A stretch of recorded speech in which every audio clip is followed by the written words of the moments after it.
Fact एमयुजको आजको प्रसङ्गको रूपमा नेपाली समाजमा प्रचलित सिरानी आसनको प्रसङ्ग लिएर आएको छु। साथीहरू, भिडियोलाई अन्तिमसम्म हेरेर एउटा लाइक अवश्य गरिदिनु होला भन्दै आजको प्रसङ्गमा प्रवेश गर्दछु। यसमा उमेर पुगेका केटा र केटीहरूले आफ्नो सेक्स जीवनलाई रोमाञ्चित बनाउनका लागि यो आसनको भरपूर प्रयोग गरी आनन्द लाभ लिन सक्ने महत्त्वपूर्ण आसनको रूपले यसलाई हेर्ने गरिन्छ। यसमा विशेष गरेर केटाहरूको लिङ्ग छोटो छ र सानो खालको लिङ्ग छ भने तिनीहरूको लागि प्रशस्त लाभ लिन सक्ने आसनको रूपले यसलाई हेर्ने गरिन्छ भने केटीहरूमा जी स्पट अलिकति भित्रै योनिको भित्री भागमा जी स्पट हुने महिलाहरूको लागि पनि यो आसन निकै नै सुइटेबल छ।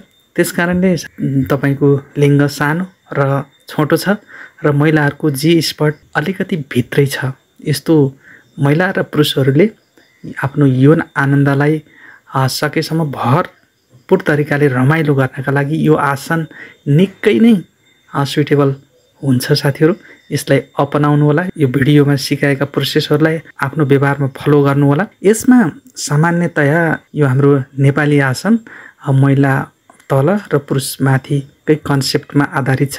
यस आसनमा पहिला महिलालाई खाटमा अथवा कुनै सम्म ठाउँमा सुताउने गरिन्छ र महिला सुतिसकेपछि उनको कम्मरमा एउटा सिरानी, धेरै अग्लो पनि नै, मिडियम साइजको सिरानीको कम्मर मुनि उसको हिपले च्यापिने गरी उसको हिपमा राख्ने गरिन्छ। यसो गर्दा महिलाको हिप सिरानी माथि रहने हुनाले हिप अलिकति माथि र उठ्ने गर्छ। सो उठाइमा महिलाको योनि अलिकति माथि र उठेको जस्तो देखिन्छ र यही बेला महिला दुवै खुट्टाहरू पुरुषले यौन सम्बन्ध राख्ने गरी सुइटेबल तरिकाले मिलाउनुपर्छ र यो गर्दाखेरि महिलाहरूको जननेन्द्रियबाट प्रशस्त पाक कीडा गरेर रस अथवा लुब्रिकेन्ट निकाल्न पर्ने हुन्छ। यो त हजुरहरूलाई थाहा नै छ यो कसरी निकाल्ने भन्ने कुरा।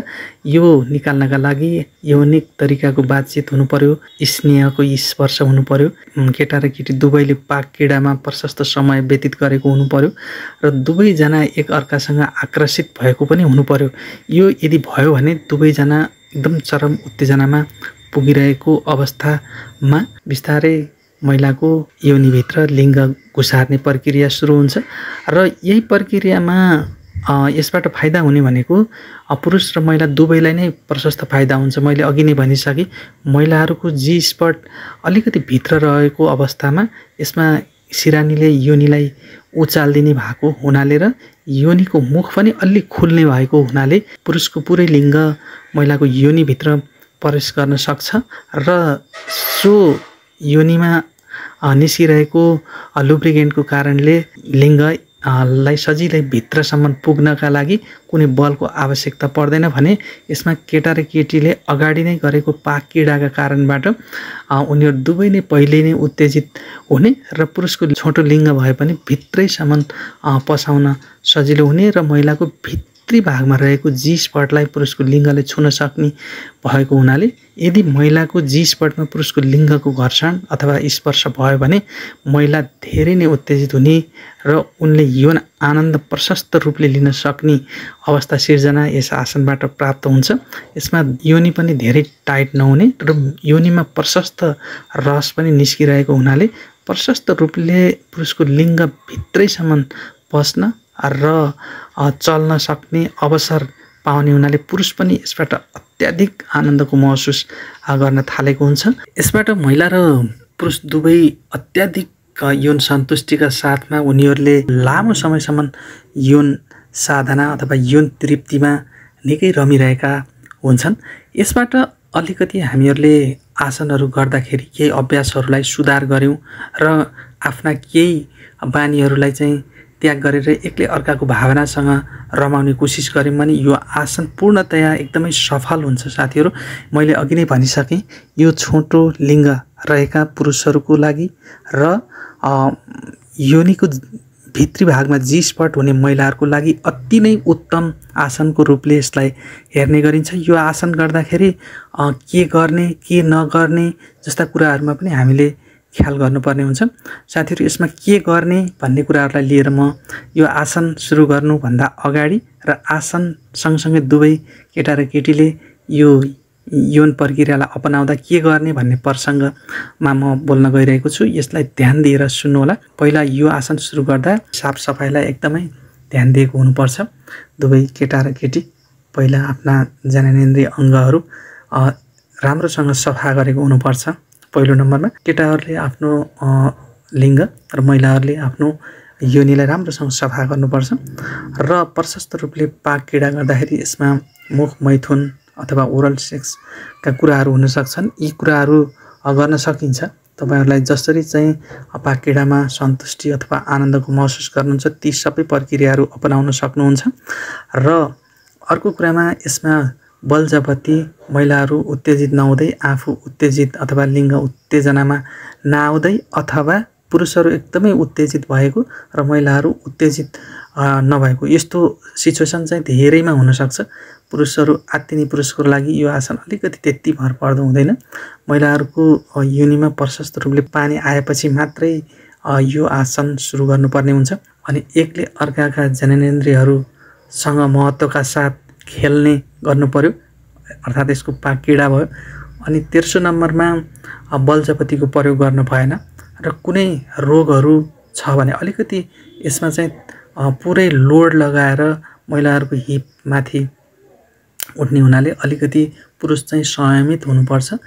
यो ढाड दुख्ने समस्या हुनसक्छ यदि सिरानीले माथि र हिप उचालिरहेको अवस्थामा यो आसन गर्ने भएको हुनाले यो अलिकति ढाड दुख्ने समस्या आउन सक्छ। यसमा चाहिँ पुरुषले अलिकति बढी होसियारी अपनाउनु पर्यो र यौनमा अति बढी उत्तेजित हुने र संवेदना गुमाउनेहरूका लागि पनि अलिकति ध्यान र विचार चाहिँ गर्नुपर्ने हुन्छ। र अर्को मुख्य कुरा भनेको यो आफ्नै चिनेको यौन साथीभित्र मात्रै यो सम्बन्ध राख्दा अझ राम्रो र भावनात्मक खालको हुन्छ भने यसले एक अर्काको शरीर र एक अर्काको मनसँग सन्तुष्ट भएर यसको यो आसनले सन्तुष्टि गराउने भएको हुनाले यसले प्रेम पनि बढाउँछ एकअर्का बिचमा। र गर्न हुने कुरा त यही भए साथीहरू।